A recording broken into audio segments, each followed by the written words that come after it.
Hi, I'm Maria Theohara Silvelos on social media. Art can be used in this way. That's how it's been used through time Yeah, to visually present what would be a struggle in words. You can present it together as an image. that's Rhonda. She's Anarchy Quilter. Women's heart health is different. Rhonda's over 50 post about So Do It for Heart 25 promoted discussions about women's heart health. Grab a cuppa to watch and listen to Rhonda's own heart disease reality. Rhonda, thank you for coming onto the podcast of Sober 50 today.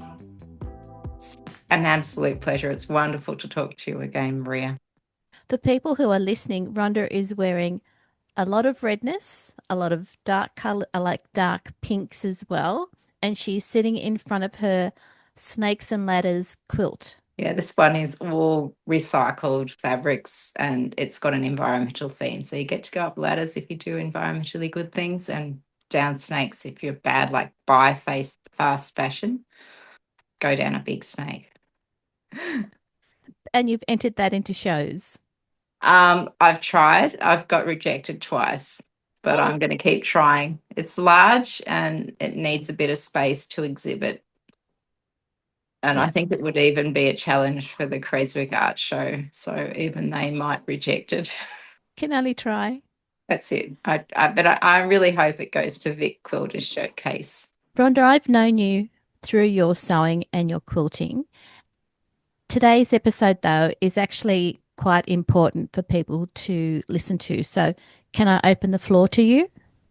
Yes. So I've taken on the job of trying to spread the message about women's heart health and heart disease because, like most women, I think we all are led to culturally somehow we've got the idea that it's a problem for men more than women, Yeah. but it's actually the number one killer of women.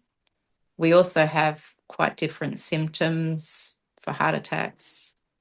But actually, the thing that I found personally through my own journey is it's quite a big thing to get into your head if you have something wrong with your heart. So I thought one way to tackle this and also to help out the community is to um, sort of share stitched hearts with the message of heart health and heart disease and women and just start the conversation about this. So allow people to talk, get resources, look things up, maybe even get their own heart checked. And I know at the moment in my local area, they're asking for people to go to their GPs and ask for a heart health check. So that I think, particularly in our sewing community, so over 50 is very relevant. So um, that's a lot of the reasons behind So Do It for Heart. So it is supposed to be a light-hearted thing of sharing hearts and stitching hearts, and it's a bit of a personal challenge for me to Yeah. try and incorporate it into as much as what I do, because it is a symbol that people do respond to. And the fact that it's got a little message behind it is a powerful thing. So Do It for Heart 25. I started that start of June. I did do So Do It for Heart 24 in October, November last year when Yeah. I first Yep. thought of it. Then I only did it for a month, but I always meant to come back to it. I just at the time it was a bit, I guess, got a bit overwhelming. I did a little bit of fundraising with that So Do It for Heart 24 with the Australian Heart Foundation Yep. and got some really positive responses from them. I talked to their fundraising coordinators and they were quite enthused about it. But then in April this year, I started working with Her Heart, but I probably should backtrack, I think, and Okay. tell my own personal story, shouldn't Yes, I? please. Yes. Okay, Yep. so my own personal story started really at the end of June last year, Hmm. and I'd listened to my sister who is a GP, and she said, there's heart disease in the family. You should get yourself checked. You're just about 55. Go and And I thought, well, I hadn't been to a GP for, I don't know, 15 years maybe. It's a long time, very That healthy. is a long time. And so I found a GP, and I said that I could get one if I, promised to have a long consultation and go through all these checks. So I went there, and she sent me for echocardiogram, and that was interesting. Like, it was, I thought a bit ridiculous that I was there because I felt too young to be doing all these tests. But anyway, it took ages. Mm. And I found out later, like 3 days later, that the reason that it took ages was because I have a dilated aorta, which I didn't know was a thing. And my GP sort of didn't really give me much information. She said, I'll refer you to a cardiologist, but they just check it every couple of years. And I thought, well, that doesn't sound like anything to worry about. I did go to Japan just after that on a holiday, had a lovely time, but my legs all swelled up. I didn't really go down for the whole trip. So I thought that was a problem. I came back, and eventually I got to see a cardiologist in September. Mm-hmm. And I really did feel like a bit of a fraud. I looked around the room and I thought, no, I just don't belong here. There's old people here. What am I doing here? Mm-hmm. So I had this visit, chat with this lovely cardiologist. He was really quite nice, but he, like, the way he told me about the severity of, or the risks with this condition is, show me a picture of the heart and sort of went like this, this is the exploding. It could, say, and did sound effects too. So that took me a long while to get that into my brain. And then it's all about, from then on, I think I saw him about 4 times after that, and had to do CT scans to find out the diameter. They worry about the risks if your aorta is dilated, it has a bulge, and mine's just above the heart. And if it's over 5 centimeters, then you'd refer to the surgery. Mine was originally, at the echo, original was 4.9 centimeters. And when they did the original CT, it was 4.7. So that's 3 millimeters under the surgery level. So that was a bit of a relief. But since then, I had 2 trips to emergency with chest pain, and this 4.4 was another measurement. Right. And then they said 5 in March, which really worried me. But my cardiologist was like, no, that I don't believe that figure. I'm an engineer and a maths teacher. So if you say you don't believe data, I think you should interrogate the data, particularly when it concerns me. I was not really happy with that. And I found out about her heart due to my Braveheart blues, because I wanted to share that with these heart charity organisations. Yep. Because I thought that was a powerful image. So I shared it with her heart and got a pretty good response. And I shared my story, and then I got a response from the CEO of her heart, Dr. Linda, and she said, would you like a name of a good cardiologist? Great. For a second opinion. So she gave me a name, and it was pretty quick, actually. So I got a name of a good cardiologist, and I did get to see him in Melbourne, and he was like excellent, much more ready to answer questions. So that's one of the examples of what her heart is there to do to help women, because what you can find is that you are, which I have experienced, is written off as being a bit hysterical and overly emotional, because we do describe our symptoms it's more about how we feel. That's how we verbalize things. And I've read that in this, what they talk about with medical misogyny. That's the big difference between men and women. Men are apparently more factual, and women, and I know I'm guilty of that, I'll describe pain as annoying, distracting, and all those things. That was a good thing they did for me. So that is what led me to really go, okay, I really feel like I want to start up So Do It for Heart in a much more serious way and do it indefinitely to try and really spread the message and, in a positive way for women to, take their heart health seriously and realize it is our problem. It is not just a male problem. Mm-hmm. Yeah. And start the conversation. And as also I'm working with her heart as well.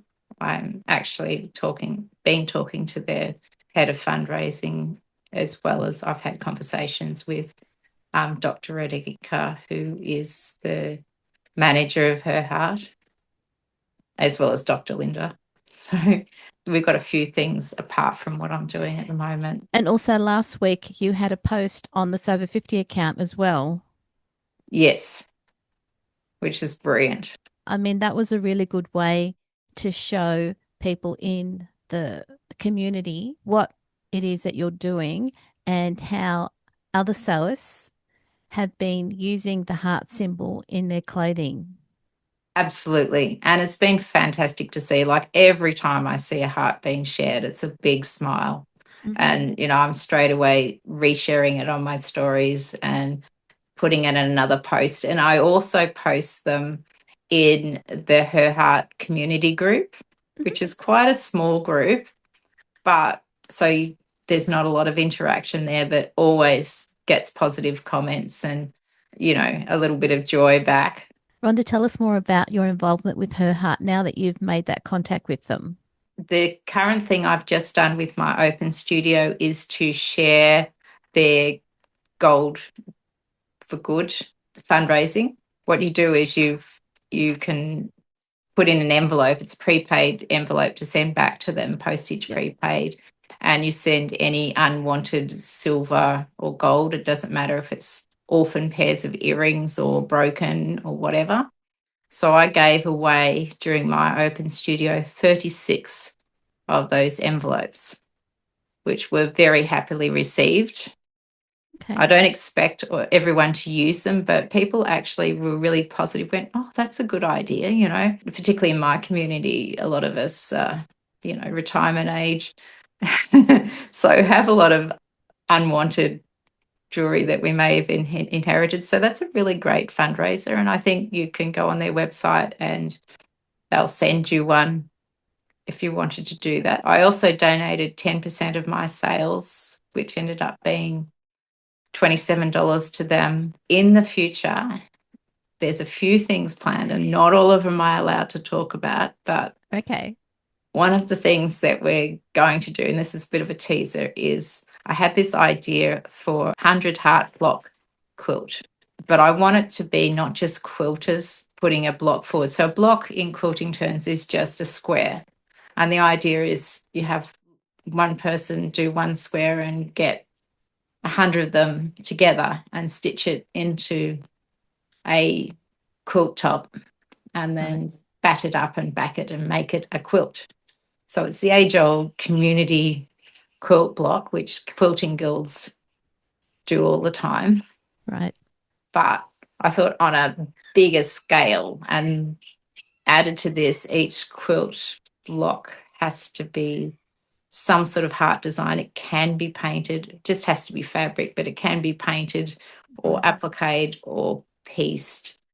But Mm. it also needs to come with a name of a female, just their first name, who has, it could be them, or female past or present, who has had some sort of heart issue, disease, condition, whatever you like to call it, Yep. and be sent with a little paragraph about that person. So they're still anonymous, because I think the idea of having 100 blocks and 100 hearts together, it's just that mass idea that, yeah, this is a big thing. Look at all these people. And it's a great way of sort of, yeah, just making a statement, I guess. Yeah, it'll demonstrate the number of women who have experienced heart disease, um, rather than it just being seen as a male issue.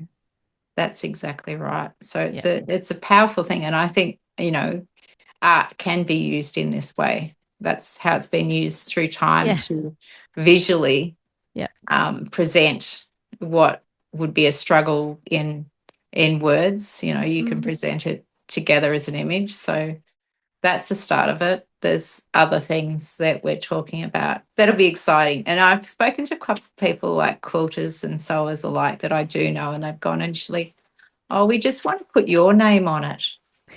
And I'm like, surely you know other people. And then they go, oh, they don't have to be alive. Oh, my mother. Oh, my aunt. When I was thinking about this and talking about my own family history of heart Yeah. disease, which is one of the things that's very important to if you go to your doctor for a heart check, that's one of the things they first talk to you about. So you have to pre-prepare that a little bit. It was all about male relatives. Now, Yeah. there must be female relatives, was my response, but I don't know the stories. So that's, again, Mm. part of this cultural bias that we are given, fed, even in this modern age, that somehow the women's stories are not carried down through the family. Maybe we're not seen as important. So that hurt a little bit. Mm. So I think I need to do better there.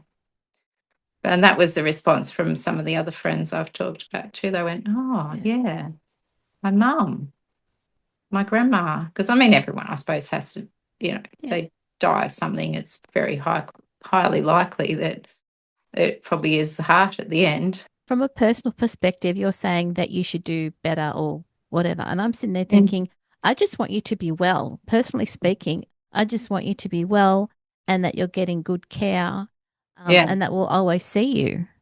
Yeah, well, that's the thing. I am getting good care, but I am at the stage where, well, because I've had all these different CT results, I still haven't got the results from it because my new lovely cardiologist went on 3.5 weeks leave just as I did that test, and he's very busy. So I'm Hmm. patiently waiting, but to see exactly the size and shape of my aneurysm, and it will be interesting. So because he's Mm. quite high up cardiologist, he was able to send me to St. Vincent's Private to do what they call a TAVI, which they normally do it if they're going to, it's transarterial valve insertion, it stands for, but that's not what's happening. But they do this special CT where they do a measurement every millimetre Wow. to find the diameter of the aorta. So that was pretty impressive, but took a long time Mm. because even the new machines to calculate was apparently a big deal. But I don't know the results of that. So that'll be interesting just from like a math science point of view. So, I mean, in terms of my condition, you can live with this indefinitely. It's just at the point of where they deem that the risk of surgery, and the risk of surgery is it's quite a large surgery because the aorta takes the blood out of the heart. So Mm. it is a significant surgery with a lot of Mm. risk, but they do that rather than having it rupture, which is a Hmm. high likelihood of not surviving that. So it's a Yeah. risk, and that's a hard thing to weigh up because Mm. you're like, when you hear about this, you're sort of like, well, just cure me, just cut it out. And it's not that simple. No. But I mean, you can live with this. And, and all you have, and the big concern is to make sure your blood pressure is controlled. So I have to have a fair bit of blood pressure medication and Yep. monitor my own blood pressure and make sure. So that was fun when there was a blood pressure challenge in June. So I did that a couple of times, posted my blood pressure. But yes, so that's the only real concern. And apart from, it's doesn't affect your life too much, apart from the fact you get just a bit, I don't know, I get tired, but it's not a big concern. But you do rest. Yes, I am forced to. I just come to a screeching halt. Have to put my feet up, which yeah, I've always been a bit of an active person, still am, but Hmm. I just go till I stop. Yeah. It's my policy. You are still very active. Very, very active. spend a bit of time on the couch these days, but it's okay. It's quality time. Yeah. And I've always Yeah. been a bit like that, stop and go. So you just have to enjoy the moments, and the challenge with So Do It for Heart has been a good focus, I think. To focus on trying to do something, not just to help yourself, but other people is a positive thing to do, and spread the message is a good thing. And is that Because what you want listeners to understand before we finish up? yes, definitely. And I mean, look, they could be unlucky like me and have this dilation, but it is better, if you're going to go and do the echocardiogram as a check for your heart, it's better to know than not know. And for listeners who are not based in Australia, if they want to contact a similar Her Heart organisation in their country, would they be able to contact Her Heart and find the relevant one in their Yeah, country? I think so. Yeah. There's different ones with different focuses through the world.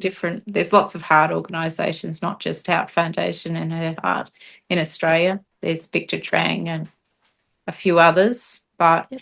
Her Heart is unique in that it is focusing on this issue that women face in having different symptoms and getting dismissed as hysterical, which is, I wouldn't have thought was a thing, but I can tell you it is a thing. And even having a female GP, actually, I have experienced that with female GPs. It's like, well, I think I'm allowed to be a little bit anxious about this, but, It's your life. yeah. So you're not expected to be, shouldn't expect me to be over the moon about it. I just want to know the facts and Yeah. be able to move forward. People who follow you on Instagram should keep their eye out for any messages about getting good heart health advice and Yeah. also in undertaking or participating in the 100 Heart Yes. Book Challenge. Yes. I think that's going to be a thing. I'm thinking too, because I've been making so many hearts lately that when I start that, I will share some ways of different heart blocks and actually share the making of them a bit more than I do typically. Again, it's more work, but I think a lot of people are going to really appreciate it, Rhonda. Yeah. Yeah. And it'll be fun to do. Fun challenge. It will be. And don't forget to have that quality time with the lounge, with the couch. Oh, yes. Yes. My favourite place. Rhonda, thank you for being on the podcast for So Organised Style and also for Sober 50. Pleasure. Absolute lovely to speak to you again, Lynn. Thank you. Okay. See ya. This episode of Sober 50 podcast on So Organised Style was both video and audio produced by me, Maria Theoharis, in my sewing room with permission of Rhonda and Her Heart. Sound by Kanife on YouTube. Many thanks for the ongoing support of the podcast Patreon contributors. Their ongoing support every month enables me to develop these podcasts for free. You can subscribe to So Organised Style podcast, spelled with an S, not a Z, on all good podcast apps. Make sure you go back and listen to our free Sober 50 podcast archive on So Organised Style. You can direct message Sandy and the editors at Sober 50 on Instagram to contribute to their ongoing posts and challenges the team promotes to the community. I look forward to joining you in your sewing room next time. Stay safe, everyone.